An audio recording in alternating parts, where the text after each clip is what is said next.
ಪ್ರಿಯ ವೀಕ್ಷಕರೇ ನಮಸ್ಕಾರ. ಇದು ನಿಮ್ಮ ನಾಡಿಕೇರಿ ನ್ಯೂಸ್. ನಾನು ನಿಮ್ಮ ಜಿ.ವಿ. ಸುಬ್ಬರಾವ್.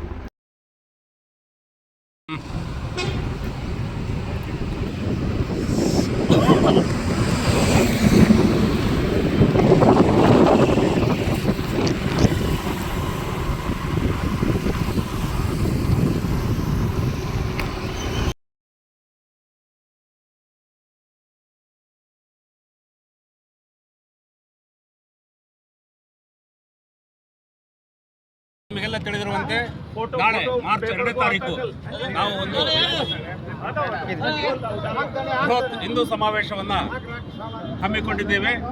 ಅದಕ್ಕಾಗಿ ಹೋಬಳಿಯ ಎಲ್ಲ ಹಿಂದೂ ಬಾಂಧವರು, ಎಲ್ಲ ಹಿರಿಯರು, ಮುಖಂಡರು, ಯುವಕರು ಸೇರಿಬಿಟ್ಟು ಈ ಒಂದು ಶೋಭಾಯಾತ್ರೆಯನ್ನು ನಮ್ಮ ಪಟ್ಟಣ ಪಂಚಾಯತಿಯಿಂದ ನಾಡಿಕೇರಿ ಸರ್ಕಲ್ ಅವರಿಗೆ ಬರ್ತಕ್ಕಂಥ ಶೋಭಾಯಾತ್ರೆಯಲ್ಲಿ ತಾವೆಲ್ಲ ಪಾಲ್ಗೊಳ್ಬೇಕು. ವಿವಿಧ ಸಾಂಸ್ಕೃತಿಕ ಕಲಾ ತಂಡಗಳು ಆ ಒಂದು ಶೋಭಾಯಾತ್ರೆಯಲ್ಲಿ ಭಾಗವಹಿಸುತ್ತವೆ. ತಾವುಗಳೆಲ್ಲರೂ ಭಾಗವಹಿಸಿ ಮತ್ತು ಈ ಶೋಭಾಯಾತ್ರೆಯಲ್ಲಿ ತನುಬಂಧ ತಂಡದಿಂದ ಕಾಯ ವಾಚ ಮನಸ ತಮ್ಮನ್ನು ತಾವು ಸಮರ್ಪಿಸಿಕೊಂಡು ಧರ್ಮದ ಜಾಗೃತಿಗಾಗಿ, ಧರ್ಮದ ಏಕತೆಗಾಗಿ, ಐಕ್ಯತೆಗಾಗಿ ನೀವೆಲ್ಲರೂ ಒಂದಾಗಿ ಈ ಒಂದು ಸಮಾವೇಶವನ್ನು ಯಶಸ್ವಿಗೊಳಿಸಬೇಕು. ನಿಮ್ಮೆಲ್ಲರ ಬರುವಿಕೆ ನಮ್ಮ ಒಂದು ಶಕ್ತಿಯನ್ನು ತೋರಿಸುತ್ತದೆ. ದಯವಿಟ್ಟು ಎಲ್ಲರೂ ಒಂದಾಗಿ ಬಂದು ಈ ಒಂದು ಮರೇಮನಹಳ್ಳಿಯ ಐತಿಹಾಸಿಕ ಹಿಂದೂ ಸಮಾವೇಶವನ್ನು ಯಶಸ್ವಿಗೊಳಿಸಬೇಕಂತ ಹೇಳ್ಬಿಟ್ಟು ಎಲ್ಲರಿಗೂ ನಮ್ಮ ಸಮಿತಿಯ ಪರವಾಗಿ ಕಳಕಳಿಯ ಪ್ರಾರ್ಥನೆ ಮಾಡಿಕೊಳ್ಳುತ್ತೇವೆ.